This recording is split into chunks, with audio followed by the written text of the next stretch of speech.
दोस्तों प्रणाम।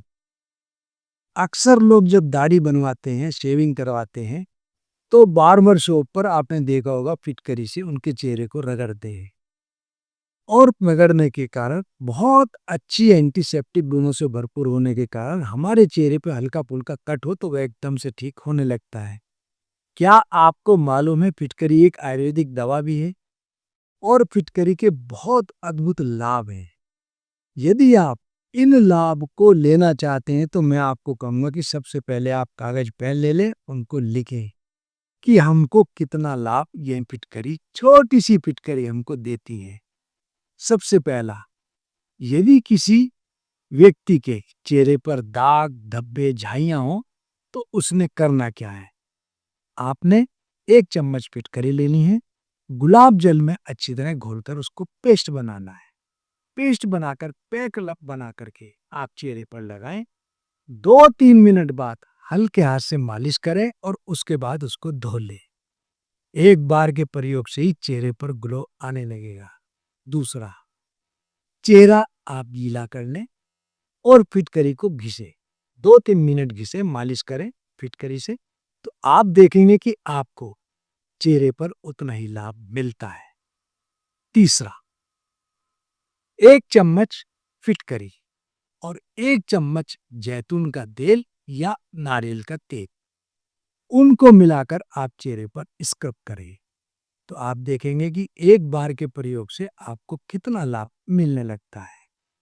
चौथा, 1 चम्मच फिटकरी शहद या दही में मिला लें और चेहरे की हल्के हाथ से मालिश करें तो आपका चेहरे पर दाग, धब्बे, झाइयां दूर तो होती हैं, साथ ही साथ आपकी स्किन बहुत अच्छी ग्लो करती है।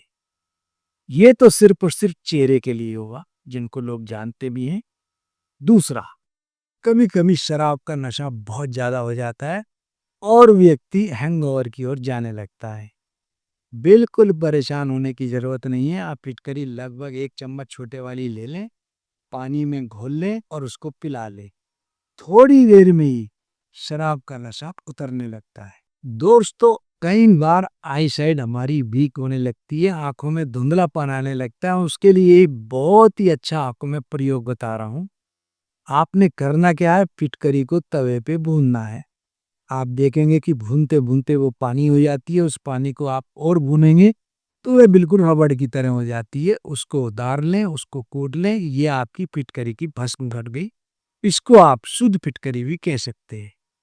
दूसरा, सुहागा। आप पंसारी से सुहागा ले लें और इसको तवे पे भून लें। भूनने के बाद ये बहुत तेजी से बढ़ती है। इसको सुहागे की खीर भी कहते हैं, आयुर्वेद में इसको टंकण भस्म कहते हैं। और तीसरा, नीला तोता। नीला तोता वैसे तो ये जहर है, लेकिन आप इसकी भस्म बना लें। इसको तवे पे चलाते रहें रख करके, जब बिल्कुल वो राख की तरह हो जाए, रंग बदल जाए, तो या लेके आप मिल जाएगी आपको नीले तोते की भस्म। आपने करना क्या है, तीनों को संभाग, फिटकरी, सुहागा और नीला तोता, इनको आप 800 मिलीग्राम 800 मिलीग्राम 800 मिलीग्राम तीनों को ले लें और 100 ग्राम मिश्री धागे वाली ले लें। उसको कूट करके एक रस कर लें, अच्छी तरह घोट ले। बिल्कुल एक रस हो जाए तो उसको आप एक शीशी में भर लें और सलाई से अपनी आंख पर लगाएं। लगाने के बाद थोड़ा पानी निकलेगा। आप देखेंगे कि पानी निकलने के बाद आपके धुंधलेपन में आपको बहुत लाभ मिलता है। और धीरे धीरे ये सुरमा सुरमा ही कहूंगा, ये सुरमा आपके प्रयोग करने से धुंधलापन खत्म होने लगता है। आज के समय में बहुत ज्यादा कंप्यूटर, लैपटॉप, मोबाइल पे यूज करने के कारण या बहुत ज्यादा पॉल्यूशन के कारण हमारी आंखों के रोग बहुत सता रहे हैं। आंखें बहुत तेजी से कमजोर हो रही हैं। क्यों परेशान होते हो? आपने फिटकरी, सेंधा नमक, मिश्री, इन तीनों की 3-3 ग्राम लेनी है और आधा लीटर गर्म पानी में इसको घोल लेना है और घोल करके उस पानी से अपनी आंख को धोना है या ड्रॉपर से उस पानी को आंखों में डालें तो धीरे धीरे धीरे आप देखेंगे कि आपकी आंखों के रोग मिटने लगते हैं। आंखों में बहुत ज्यादा लालीपन आए तो वह दूर होती है।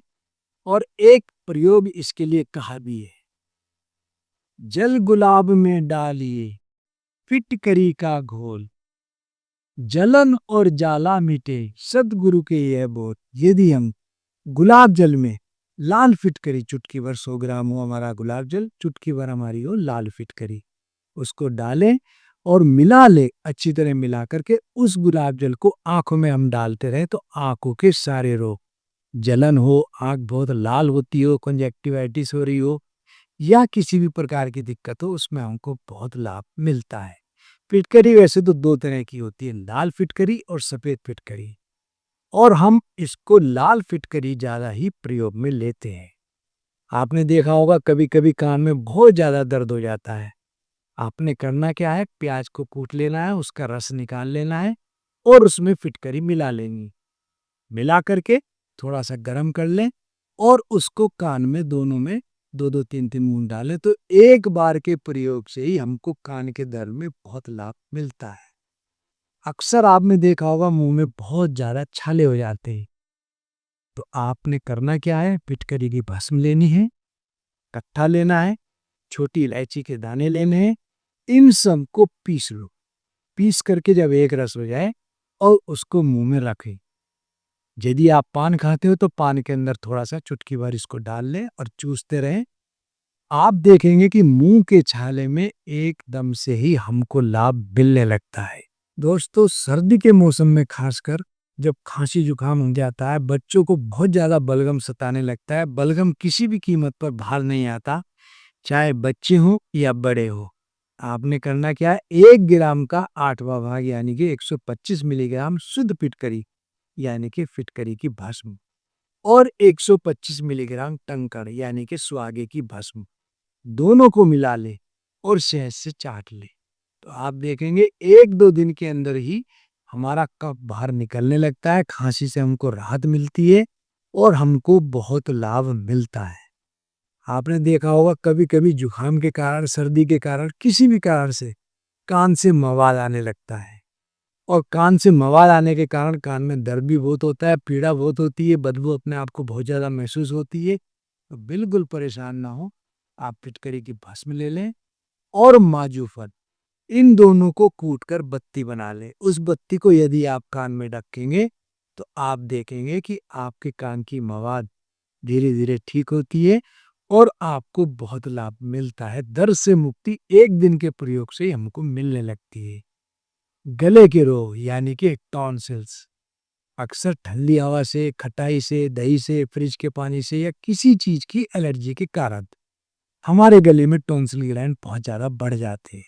तो क्यों परेशानी, खाने का सोडा, सेंधा नमक, इन दोनों को बराबर मात्रा में ले लो और इसकी 1 चम्मच 1 गिलास पानी में घोल दो और चुटकी भर फिटकरी इसमें आप मिला लो। इसके यदि आप गरारे करेंगे दिन में 2 बार तो आप देखेंगे कि आपको टॉन्सिल से तो राहत मिलती ही है, साथ ही साथ गले में दर्द हो, खाने पीने निगलने में दिक्कत आती हो, उससे भी हमको राहत मिलती है। दूसरा एक बहुत अच्छा प्रयोग बता रहा हूँ, आप 5-5 ग्राम फिटकरी और 5 ग्राम नीला तूथा ले लें, उसको खूब पका लें और पका करके 25 ग्राम ग्लिसरीन में इसको अच्छी तरह मिला लें और किसी सीख से या सलाई से फुरैरी बनाकर आप अपने टॉन्सिल वाली जगह पर लगाएंगे, राल चुवा ले तो आप देखेंगे कि आपको तुरंत लाभ मिलता है।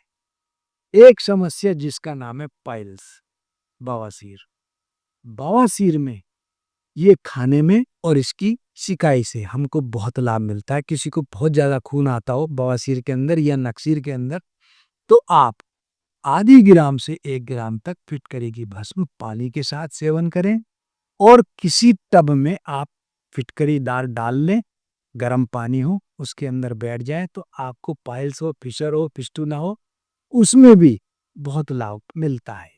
साथ ही साथ 10 ग्राम फिटकरी, 20 ग्राम मक्खन यदि आप मिलाकर बस्सों पर लगाएंगे तो धीरे धीरे पाइल्स के मस्से भी खत्म होने लगते हैं। हर प्रकार के रक्तस्राव, जैसे कि मैंने अभी कहा, किसी महिला को बहुत ज्यादा ब्लीडिंग होती हो, पाइल्स के अंदर ब्लीडिंग होती हो या नक्सीर भूत आती हो, 1 ग्राम फिटकरी की भस्म, 125 ग्राम के लगभग दही हो, आधी कटोरी दही हो और 250 ग्राम पानी ले लो, उसको आप अच्छी तरह ग्राइंड कर लो लस्सी बनाकर। आप इसको सेवन करेंगे तो हर प्रकार के रक्तस्राव में आपको बहुत लाभ मिलता है। और नक्सीर में इसका प्रयोग बहुत अक्सर है। पानी में घोल करके आप नाक में थोड़ा-थोड़ा पानी डाल लें, तो आप देखेंगे कि नक्सीर तुरंत रुकती है। आपने देखा होगा किसी-किसी व्यक्ति के पसीने में बहुत बदबू आती है। यदि वह व्यक्ति नहाते समय हम थोड़ी-सी फिटकरी पानी में डाल लें, उसके बाद नहा लें, तो पसीने की दुर्गंध हमारी धीरे-धीरे खत्म होने लगती है। दोस्तों, ये फिटकरी के मैंने आपको लाभ बताए हैं। इसको अधिक मात्रा में हमको सेवन नहीं करना। ज़्यादा देर तक फिटकरी को चेहरे पर नहीं रगड़ना, क्योंकि हमारे रोम छिद्र संकुचित होकर के सूखापन आने लगता है। बहुत ज़्यादा लेने से, सेवन करने से गैस, एसिडिटी इत्यादि हमको सताने लगती है। इसलिए मैं आपको कहूँगा, इसको सीमित मात्रा में ही प्रयोग करें। दोस्तों, हम आपको नित नई जानकारियाँ देते हैं। उसके एवज में मैं आपसे सिर्फ ये कहता हूँ कि आप हमारा यूट्यूब चैनल सब्सक्राइब करें और लोगों से करवाएं। साथ ही साथ दूसरे social media, Facebook page, Twitter, LinkedIn, Instagram और यूट्यूब के साथ हमारा व्हाट्सएप ग्रुप, आप उसको भी ज़रूर फॉलो करें और करवाएं। धन्यवाद।